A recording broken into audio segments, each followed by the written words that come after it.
let's take a look at our simplest version of the common source configuration. So as you can see in this circuit here, we've also got some values assigned to these variables. So for instance, we have a value for our VDD of 3.3 volts. We have a drain resistance of 10K. We have resistances for these biasing resistors R1 and R2 of 140K and 60K respectively. And we also have this input resistance RSI, so some 4K ohm resistor associated with the source. And so what we notice is, of course, our input is attached indirectly to our gate, our output is defined at our drain, and our source is grounded. Therefore, we have a common source configuration.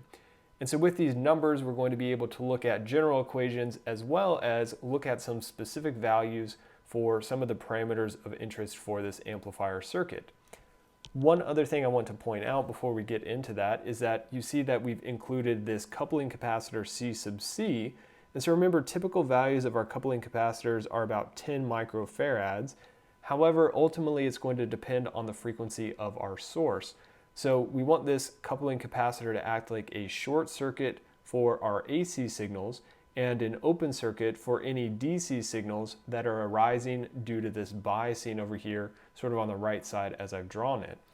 And so as we talked about with our BJTs, there are of course advantages of having this coupling capacitor as opposed to just having a DC and an AC source in series on our gate. We don't always want to have a large DC current flowing through our AC source, so that was a primary reason to introduce that coupling capacitor. So if we're going to look at some numbers, we also need some additional parameters for this transistor. So let's say we're also given a threshold voltage VTN of 0.4. So of course we already knew that this was in channel because we had the arrow pointing outward from the source. But now that we see that our threshold voltage is greater than 0.4, or sorry, it is 0.4, it's greater than 0. So we see that it is an enhancement mode device, so it's normally off. We also have a conduction parameter, K sub n, which is equal to 0.5 milliamps per volt squared.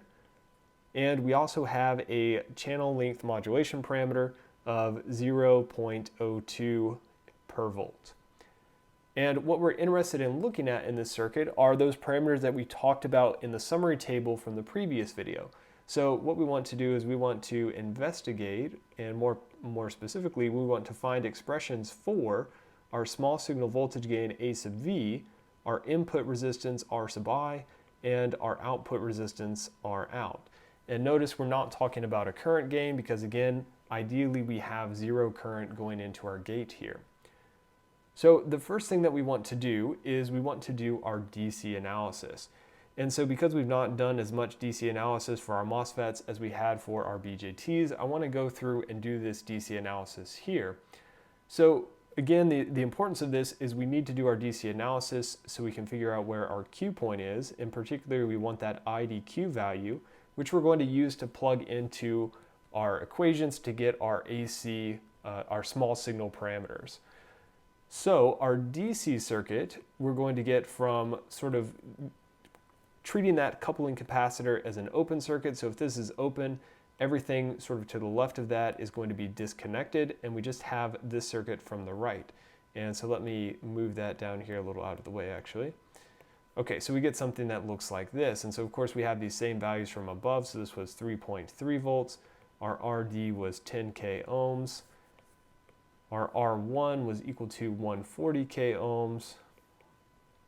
And our R2 is equal to 60K ohms. And so keep in mind the whole reason that we're able to do this sort of DC analysis first and then AC analysis is because we have a linear circuit, so we can use superposition. So we can also talk about some drain current, and because this is DC, that's going to be the IDQ, which is what we're ultimately trying to find. And we also have a couple voltages of interest, so we have this VDSQ, and we also have our VGSQ. And so note, in this particular case, we have the source grounded, but that's not necessarily always the case. We can also have some voltage applied at the source terminal as well. And so that changes the analysis just a little bit, but not too much. So the first thing that we want to do is find the value of that VGSQ.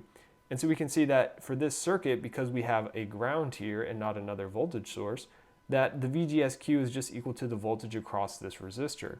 And so again, we have zero current going into our gate, So we can just do a voltage divider with these two resistors in series to get our VGSQ.